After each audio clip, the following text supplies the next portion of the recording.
أعلن الاتحاد الأوروبي لكرة القدم يويفا عن موعد إجراء قرعة مرحلة المجموعات لمسابقة دوري أبطال أوروبا 2025-2026،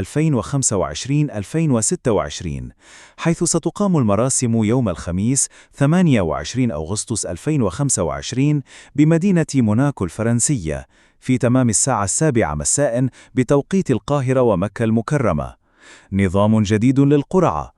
الحدث هذا الموسم سيشهد نقلة نوعية في آلية السحب، إذ قرر الاتحاد الأوروبي اعتماد التقنية الإلكترونية الآلية عبر الكمبيوتر بدلاً من الطريقة اليدوية التقليدية، وذلك ضمن الإصلاحات التي رافقت النظام الجديد للبطولة. ووفقاً للصيغة المستحدثة، ستشارك 36 فريقاً بدلاً من 32 كما جرت العادة.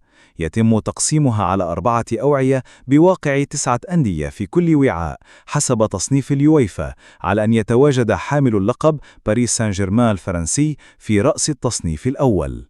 آلية المواجهات: كل فريق سيخوض 8 مباريات في مرحلة المجموعات بواقع 4 مباريات على أرضه و4 خارج ملعبه، على أن يواجه 8 خصوم مختلفين، ويمنع أن يلتقي فريقان من نفس الاتحاد الوطني بشكل متكرر، حيث يسمح فقط بحد أقصى لمواجهتين مع فرق من نفس البلد.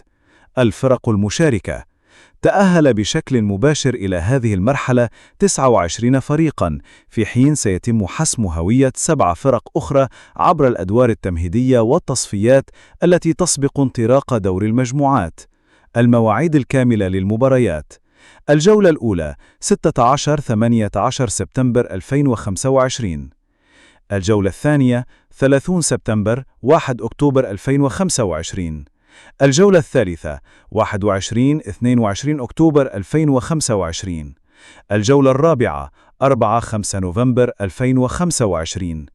الجولة الخامسة 25-26 نوفمبر 2025. الجولة السادسة 19 ديسمبر 2025. الجولة السابعة 20-21 ديسمبر 2025.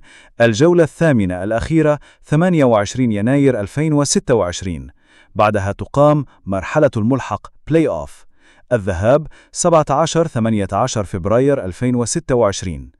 الإياب 24-25 فبراير 2026. ثم الأدوار الإقصائية: دور 16 الذهاب 10-11 مارس 2026. الإياب 17-18 مارس 2026. ربع النهائي الذهاب 7-8 أبريل 2026. الإياب 14-15 أبريل 2026. نصف النهائي الذهاب 28-29 أبريل 2026. الإياب 5-6 مايو 2026. أما المشهد الختامي فسيكون يوم السبت 30 مايو 2026 على أرضية بوشكاش أرينا بمدينة بودابست المجرية.